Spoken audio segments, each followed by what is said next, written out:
이제 여러분들한테 좀 설명을 하도록 하겠습니다. 오늘 그러니까 수요일인데 12시 지나서 지금부터 한 8시간 뒤죠. 8시간 뒤에 뭐가 있냐? FOMC 발표가 있다. 금리 발표, 그리고 점도표, 그리고 FOMC 이사들의 그런 정례 회의, 그리고 이번이 2분기이기 때문에 점도표가 나옵니다. 그게 정말 중요하다. 점도표가 관건이 되고, 항상 지금은 금리 동결이 기정사실화되고 있지만 금리 발표라는 게 정확하게 어떻게 될지 누구도 알 수가 없죠. 저 같은 경우에도 개인적으로는 금리 동결은 기정사실이라고 받아들이고, 나머지 점도표, 2분기 점도표와 항상 이제 금리 발표하고 나면 파월 의장의 연설이 있죠. 그런 것들이 굉장히 새벽 3시 이후에 나스닥장에서 또는 다른 종목들, 골드, 나스닥, 비트코인 이 시장에서 굉장히 큰 변동성을 가질 것이다. 저는 그렇게 생각을 하고 있습니다.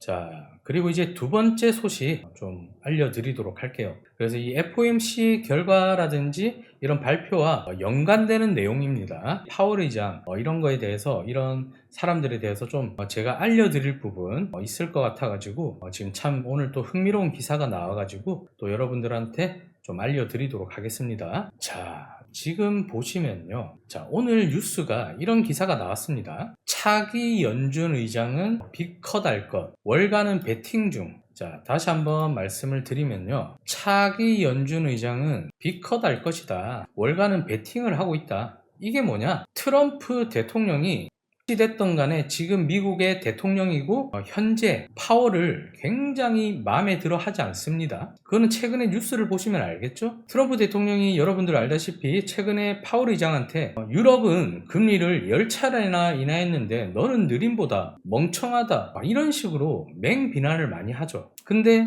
트럼프 대통령한테는 뭐가 있냐? 이 연준의 의장을 임명할 수 있는 권한이 있습니다. 그래서 후임 연준 의장의 인선권을 쥐고 있는 도널드 트럼프 대통령의 발언이 계속해서 이제 매파적인 스탠스를 취했던 파월한테 굉장히 맹비난을 하고 있죠. 그래서 이번에 연준 의장이 잘릴 거다. 파월이 잘리고, 그리고 조금은 좀 이제 트럼프 마음에 드는 그런 연준 의장이 나오지 않을까. 그렇게 지금 월가에서는 베팅을 하고 있습니다. 아무래도 비둘기적인 의장이 당선이 된다면 지수라든지 비트코인이 꾸준하게 우상향을 할 것이고, 그렇지 않다면 당연히 지수라든지 비트코인이 하락세로 돌아서겠죠. 분명히 하락세로 돌아갈 겁니다. 연준 의장을 바꿨는데도 그 사람조차도 매파적인 인물이 된다면 굉장히 다시 한번 큰 하락장, 빅쇼트가 일어날 수 있는 그런 장이 될 수 있다. 근데 이제 트럼프 대통령이 어찌됐던 간에 차기 의장의 임명권을 가지고 있습니다. 그래서 최대한 비둘기적인 인물을 선임하기 위해서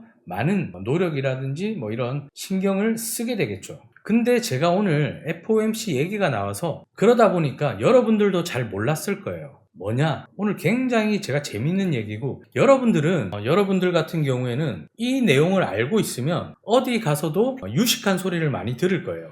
그래서 제가 이 세 번째 굉장히 재밌는 얘기예요. 여기에 대해서 제가 좀 설명을 드릴 겁니다. 이게 왜 재밌냐면 이 트럼프와 파월의 관계에 대해서 여러분들 잘 모르죠? 트럼프하고 파월은, 그러니까 지금으로부터 한 7년, 8년 전에 트럼프 대통령이 대통령이었잖아요. 그러니까 바이든 정부 전에 트럼프가 대통령이었죠. 근데 그때도 트럼프 대통령은 조금은 통화 완화 정책을 펼치고 싶어 했습니다. 근데 그때 당시에 제닛 옐런 부의장이 있었어요. 그 사람이 마음에 안 드니까 단임 의장으로 내려앉히고 파월 의장을 지금의 연준에 임명한 게 바로 트럼프예요. 트럼프. 파월이 지금까지 연준 의장을 하고 있고 연준 의장을 직접 임명한 사람이 트럼프입니다. 트럼프. 근데 굉장히 재밌는 게 뭐냐면요. 이 파월 의장은 그러니까 우리가 흔히 말하면 연준이라든지 뭐 연방은행이잖아요. 뭐 이런 데 있는 분들은 전부 다 경제학 전공, 경영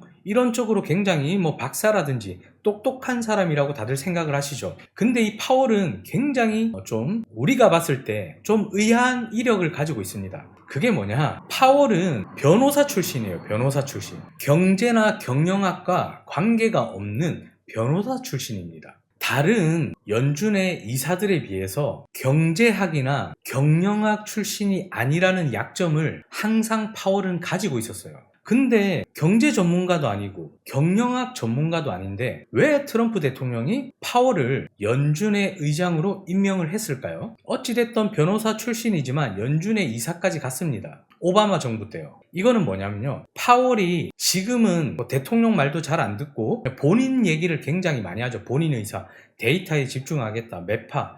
그러니까 트럼프 대통령은 비둘기를 원하는데 본인은 매파적인 발언을 한다든지 전혀 이제 미국 행정부와 다른 행보들을 많이 보여왔죠. 지금은 본인 목소리를 좀 많이 내는 편이죠. 근데 파월이 연준의 이사로 있을 당시에는 당연히 경제학 출신도 아니고 변호사 출신이기 때문에 크게 영향력 행사를 하지 않았습니다. 발언도 잘 안 하고 그냥 자기 주장을 많이 펼치지도 않았어요.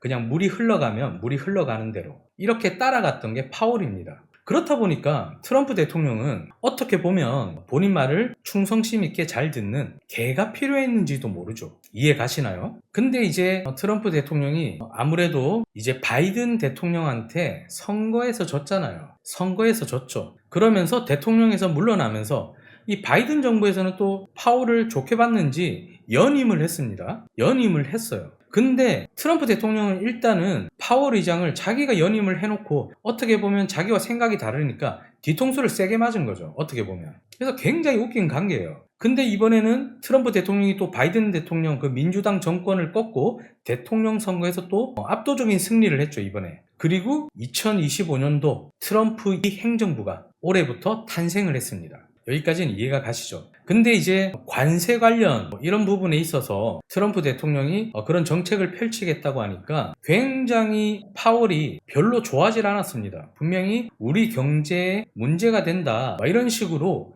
계속해서 얘기를 하면서 트럼프 대통령의 무슨 어떤 그런 정책이라든지 이런 거에 대한 돌려가면서 비난을 좀 많이 했어요. 파월 의장이. 근데 파월 의장이 있는 연준에서는 매파적인 성격을 계속 띄우다 보니까 트럼프 대통령 같은 경우에 지금 이스라엘 전쟁에 개입을 하냐 마냐 이런 것들도 굉장히 지금 골치를 앓고 있고 관세 정책이라든지 이런 걸로 인해서 주가라든지 뭐 이런 것들이 좀 빠지니까 어떻게든 경제를 좀 살리기 위해서는 금리 인하를 통해서 기업들이라든지 뭐 이런 경제 활성화를 좀 시키고자 비둘기적으로 연준이 해줬으면 좋겠다라고 계속해서 요구를 하는데 연준은 계속해서 데이터만 요구를 하고 있는 그런 상황입니다. 그리고 이제 또 중요한 게 있죠. 자, 현재 우리는 이 리스크 안에서 계속 있습니다. 현재 어떻게 흘러가고 있는지 좀 짚고 넘어가야 여러분들께서도 현재 시장을 좀 볼 수 있지 않을까 또 이런 생각이 좀 들어가지고 현재 이거는 굉장히 우리한테는 중요한 이슈죠. 그래서 지금 현재 이란과 이스라엘 사태에 대해서 좀 더 심도 깊게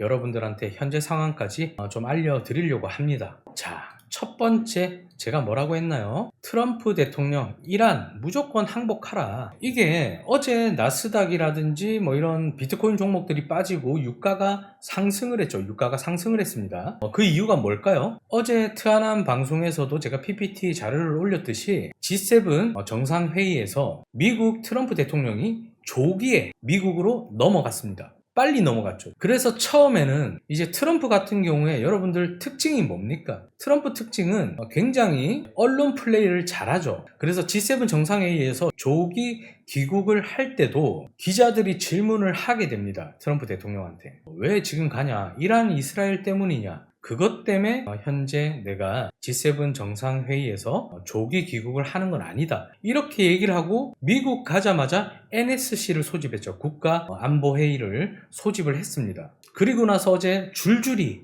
막 뉴스들이 터져 나왔죠. 벙커버스터 투하 뭐 이런 것들 뉴스부터 시작해서 지금 많은 일들이 계속해서 벌어지고 있습니다. 우리가 영화 신세계 보면 그 조직의 보스가 되기 위해서 이권 다툼이라든지 패권 다툼을 막 하죠. 그때 박성웅 배우가 아무튼 그 위에 있는 꼰대들한테 살려는 드릴게라고 얘기를 했죠. 그런 거랑 똑같습니다. 항복해라. 그러면 너네들 살려주겠다. 그렇게 얘기를 하면서 계속해서 이제 미군의 직접적인 개입을 하려고 지금 준비를 하고 있습니다. 이 같은 강경한 발언 자체가 트럼프 대통령이 지금 바라고 있고 이스라엘이 바라고 있는 이란의 완전한 비핵화를 강조하는 거죠. 그리고 이란의 중심지인 포르도 지역의 우라늄 농축 시설에 대해서 초강력 폭탄, 벙커버스터 투하까지 검토하고 있는 이런 상황에서 현재 트럼프 대통령이 무조건 이란 보고 항복하라라고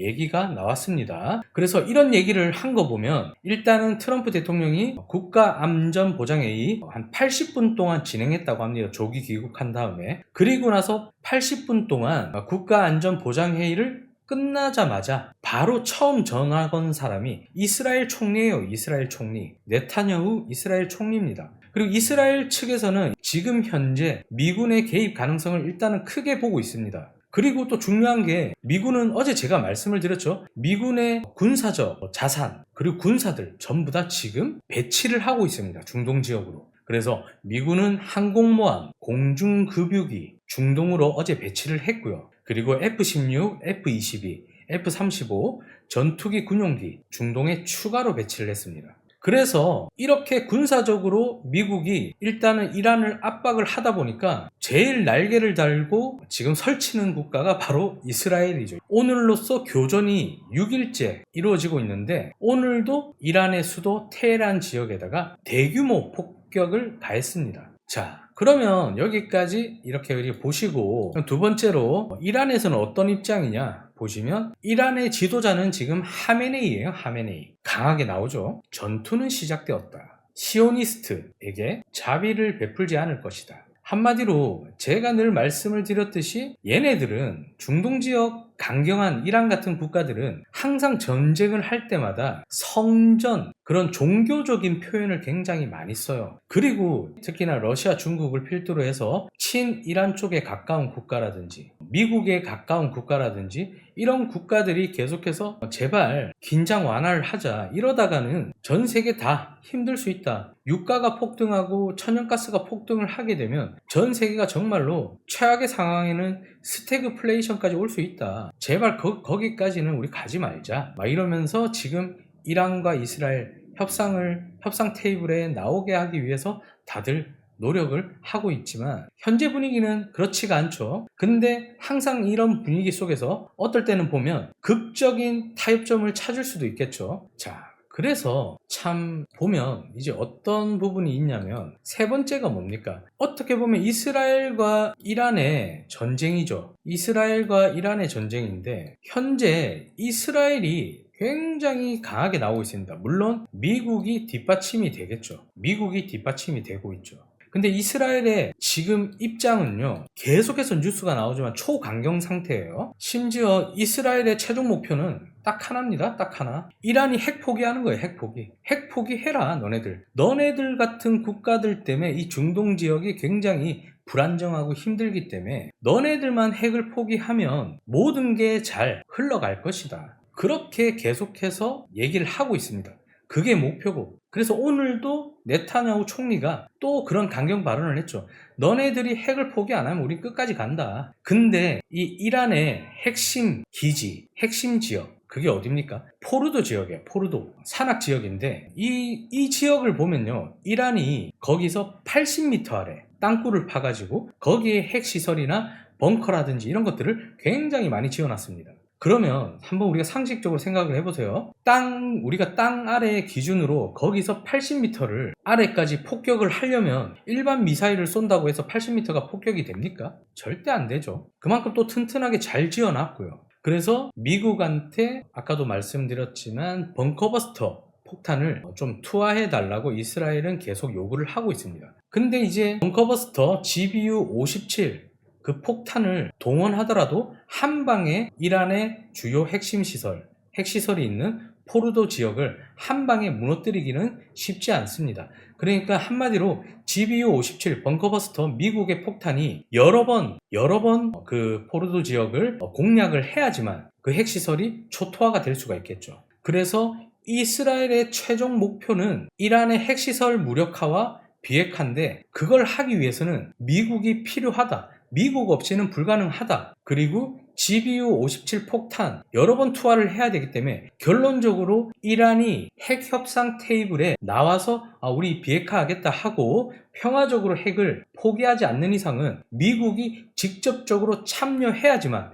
이스라엘이 원하는 최종 목표를 이룰 수가 있다는 거죠. 그리고 트럼프 대통령도 이란의 무조건 비핵화를 요구를 하고 있는 상황입니다. 그래서 지금 미국이 심각한 고민에 빠져 있어요. 정말로 이란에다가 우리가 미군이 직접적인 개입을 해야지만 쟤네들 핵시설을 파괴할 수가 있는데, 과연 우리가 이렇게 했을 때는 또 전 세계적으로 엄청난 비난을 받고 또 이제 확전이 될 수도 있고 큰 피해를 볼 수도 있고 일단 큰 돈을 써야 되는 건 맞죠. 그런 지금 계산기를 두들기면서 엄청난 고민에 빠져 있는 트럼프 대통령이 아닐까, 그렇게 생각이 듭니다. 지금 현재는 앞일을 우리 모두가 알지는 못하지만 그래도 지금 현재 분위기가 좋지는 않다. 현재까지 나온 뉴스로는 분위기는 좋지는 않다. 물론 희망적인 소식이라든지 이런 것들도 분명히 있습니다. 하지만 분위기가 결코 좋지는 않다. 정말 미군이 현재 군사적으로 압박을 가하고 있고 이렇기 때문에 언제 큰 화약고가 다시 한번 터지면서 우리가 매매함에 있어서 어떠한 큰 지정학적 리스크를 줄 수 있을지, 그런 부분들도 여러분들께서 잘 체크를 해보셔야 될 것 같습니다. 그리고 오늘 PPT 여러분들 마음에 드셨는지 모르겠네요. 최대한 여러분들한테 좋은 정보를 좀 알려드리기 위해서 최대한 노력하고 준비를 많이 하고 있다. 그래서 여러분들께서 이 트아남 열심히 노력하고 있으니까 항상 이 PPT 시간에도 정말 뼈가 되고 살이 되는 그런 내용들이 많으니까 여러분들께서 항상 좀 집중해서 들으시면 좋을 것 같다. 그렇게 생각을 합니다.